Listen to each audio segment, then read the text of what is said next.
Hello champs, in this lecture we will cover basics of partnership. सबसे पहले मैं आपको बताऊंगी कि पार्टनरशिप होती क्या है. पार्टनरशिप क्या है? पार्टनरशिप एक तरह का रिलेशन है बिटवीन टू और मोर पर्सन्स. टू और मोर पर्सन्स का मतलब क्या है कि मिनिमम 2 लोग होने चाहिए पार्टनरशिप को स्टार्ट करने के लिए, और मैक्सिमम जो लिमिट है वो जो कंपनीज एक्ट 2013 के अकॉर्डिंग सेट करी गई है वो है 50. ओके, मिनिमम आपके 2 लोग होने चाहिए और मैक्सिमम पार्टनरशिप में कितने लोग हो सकते हैं? 50 मेंबर्स हो सकते हैं. तो पार्टनरशिप क्या है? एक तरह का रिलेशन है बिटवीन 2 और मोर पर्सन्स. ये जो रिलेशन क्रिएट करते हैं वो किस लिए करते हैं? To share the profits of the business. To share the profits of a business में जो होने वाले प्रॉफिट हैं उनको शेयर करने के लिए एक तरह का आपस में क्या करते हैं? एग्रीमेंट करते हैं. ठीक, तो मैं आपको ये बताना चाहूंगी ये जो रिलेशन क्रिएट किया जाता है वो एक एग्रीमेंट के थ्रू किया जाता है. किसके थ्रू करते हैं? एग्रीमेंट के थ्रू करते हैं. ये एग्रीमेंट 2 तरीके का हो सकता है, या तो ओरल एग्रीमेंट हो सकता है या रिटन एग्रीमेंट हो सकता है. पर बेटर ये होगा कि रिटन एग्रीमेंट होना चाहिए. क्यों? अगर कोई डिस्प्यूट होता है, कोई क्योस होता है, कोई कंफ्यूजन होता है, तो ओरल एग्रीमेंट को आप एज एन एविडेंस यूज नहीं कर सकते हो. ठीक, बट आपके पास रिटन एग्रीमेंट होगा तो उसको आप यूज कर सकते हो as an evidence in case of any dispute. Okay, तो पार्टनरशिप क्या है? एक तरह का रिलेशन है between 2 or more persons who have agreed to share the profits of the business. Okay, which is carried on by all or any of them acting for all. इसका मतलब क्या हुआ बेटा कि carried on by all और any of them acting for all.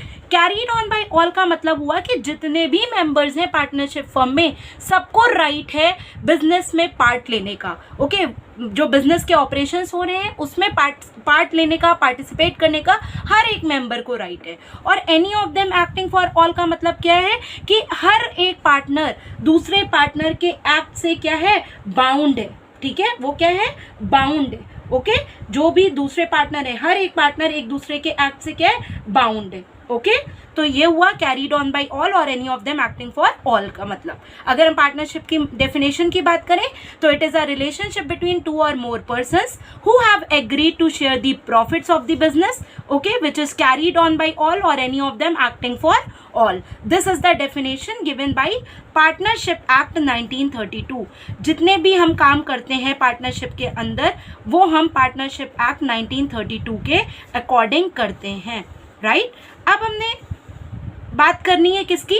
कि ये partnership agreement जो मैंने अभी बताया कि जो पार्टनरशिप राइज होती है वो एक एग्रीमेंट के थ्रू होती है. तो अगर आपका एग्रीमेंट रिटन है, रिटन एग्रीमेंट अगर आपका है तो उसको हम बोलते हैं क्या बेटा? पार्टनरशिप डीड बोलते हैं. क्या बोलते हैं? पार्टनरशिप डीड बोलते हैं. ये एक तरह की क्या है? एक तरह का एग्रीमेंट है, एक तरह का रिटन एग्रीमेंट है पार्टनर्स के बीच में. ओके, तो पार्टनरशिप डीड की अगर हम बात करें तो it is a kind of agreement between the partners in which all the rules and regulations related to partnership are given. जो भी rules and regulations हैं, ठीक है, जो भी आपके terms and conditions हैं, ये क्या contain करती है?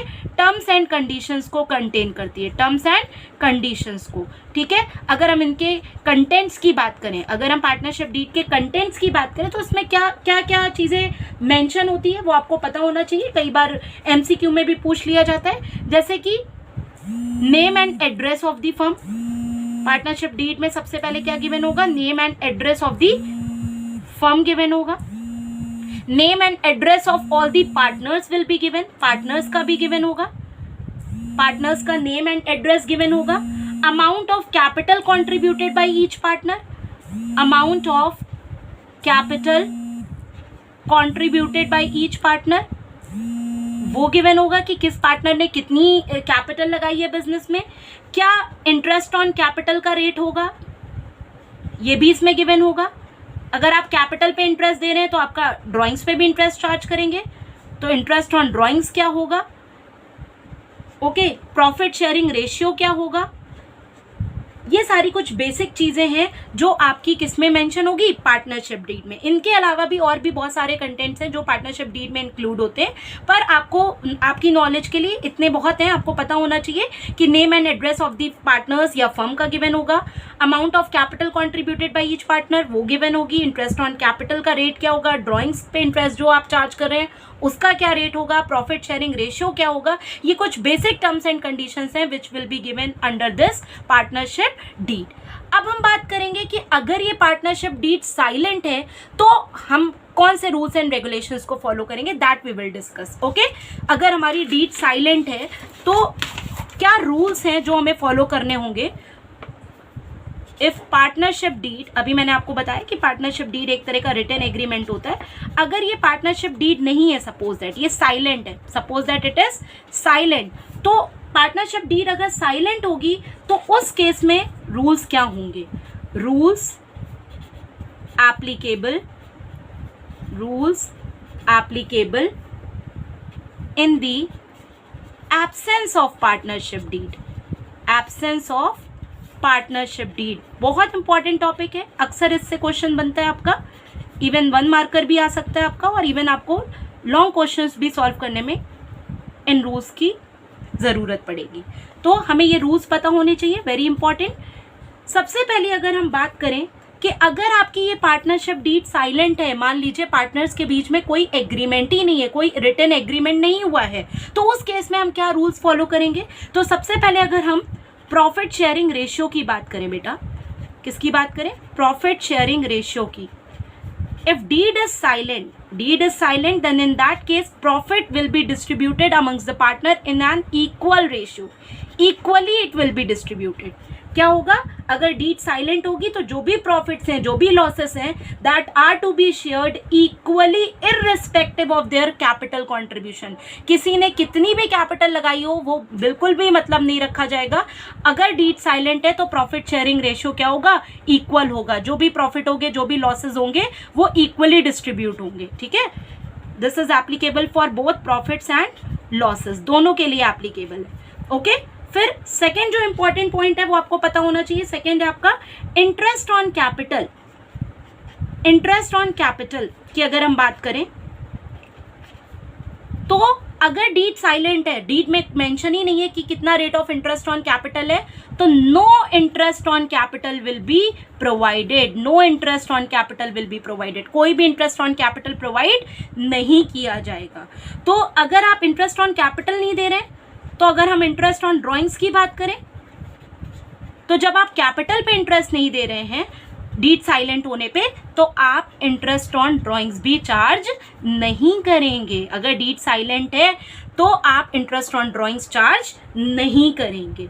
ओके, अगर हम सैलरी की बात करें या कमीशन की बात करें, किसी पार्टनर को सैलरी देने की बात करें या कमीशन देने की बात करें, तो अगर डीड साइलेंट है तो नो सैलरी और कमीशन विल बी गिवन। ना ही कोई सैलरी दी जाएगी, ना ही कोई कमीशन दी जाएगी, if deed is silent. Okay, फिर बात आती है नेक्स्ट जो कि वेरी वेरी इंपॉर्टेंट है, इंटरेस्ट ऑन लोन। यहाँ पे बच्चे बहुत कंफ्यूज रहते हैं इंटरेस्ट ऑन लोन को लेकर। तो आपको पता होना चाहिए कि अगर आपकी डीड साइलेंट है और अगर फर्म ने किसी पार्टनर से लोन ले रखा है, ये लोन किसकी कौन सा है, किस फर्म ने किसी पार्टनर से अगर लोन ले रखा है, तो फर्म को eight the rate of 6% per annum के रेट से इंटरेस्ट देना ही पड़ेगा, भले ही डीड क्या हो, साइलेंट हो। ठीक है, क्या रेट होगा, 6% पर एनम के रेट से interest will be given, will be allowed even if the deed is silent. Okay? I hope जो रूल्स हैं आपको क्लियर हो गए होंगे। एक बार फटाफट से रिवाइज कर लेते हैं। प्रॉफिट शेयरिंग रेशियो इक्वल होगा अगर डीड साइलेंट है, no interest on capital will be given, no interest on drawings will be charge, no salary और कमीशन विल बी अलाउड, और इंटरेस्ट ऑन लोन की बात करें तो it will be provided at the rate of 6% per annum. Okay, so this is really a very important topic. Okay, rules applicable in absence of partnership deed. Okay, now in next lecture we will discuss about the P&L appropriation account, interest on capital, interest on drawings, etc. Okay, so stay tuned and wait for my next lecture. Thank you.